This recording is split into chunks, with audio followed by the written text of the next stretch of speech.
Magandang araw po mga kababayan. Tatalakayin ko lang po itong tungkol sa penal na batas. Mayroon po kasing isang congressman from Zamboanga na nag-file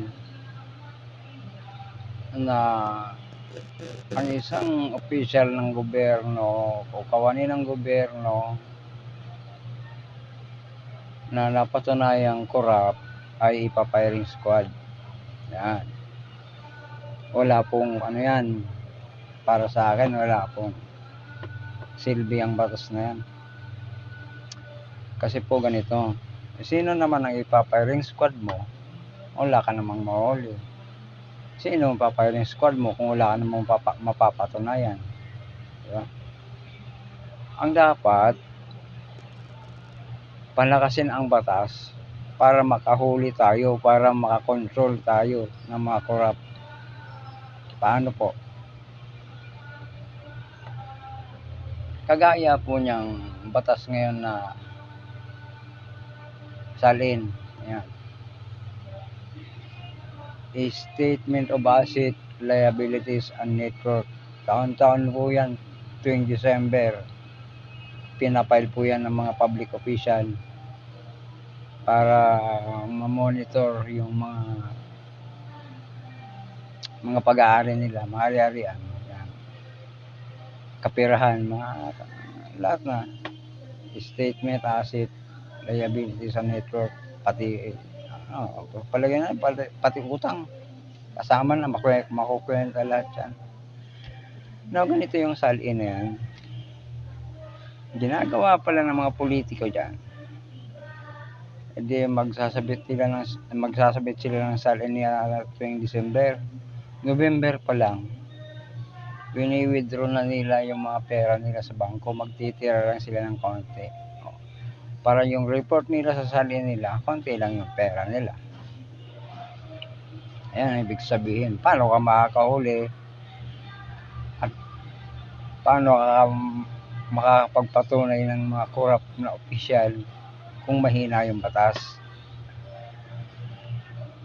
Ang gaya ng unang nabanggit ko doon sa mga unang video ko, ang mga nilabas kong mga videos, dapat gumawa tayo ng batas na lahat ng nasa gobyerno, magmula presidente pababa hanggang sa barangay tanolo, basta nasa gobyerno ka, teacher ka man, pulis ka man, sundalo ka ba, mayor ka ba, lahat,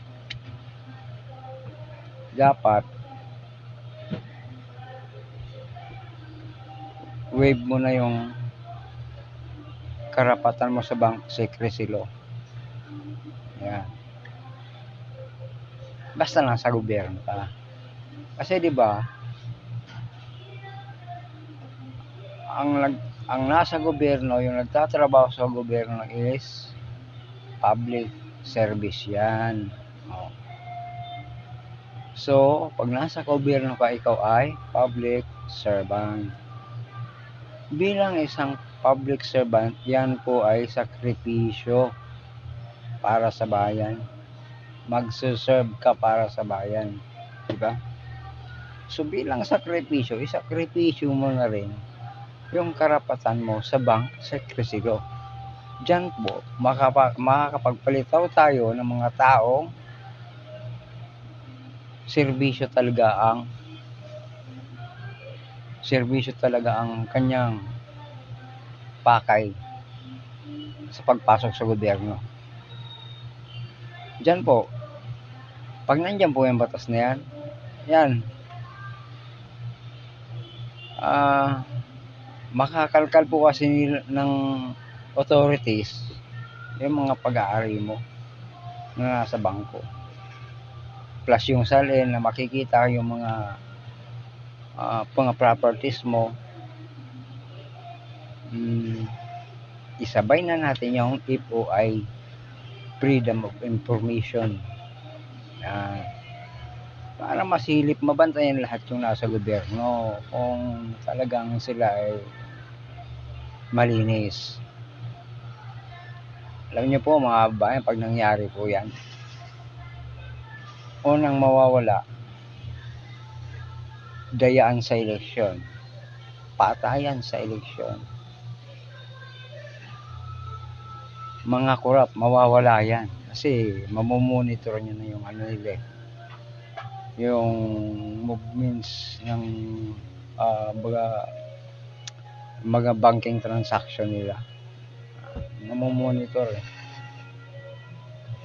Now, kung hindi man idadaan sa bangko, makikita nyo naman yung ano mga pag-aari nila, mga lupa, mga bahay, mga sasakyan.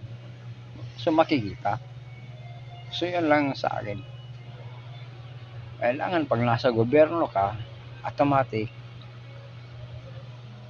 wala ka ng karapatan sa bank secrecy ko.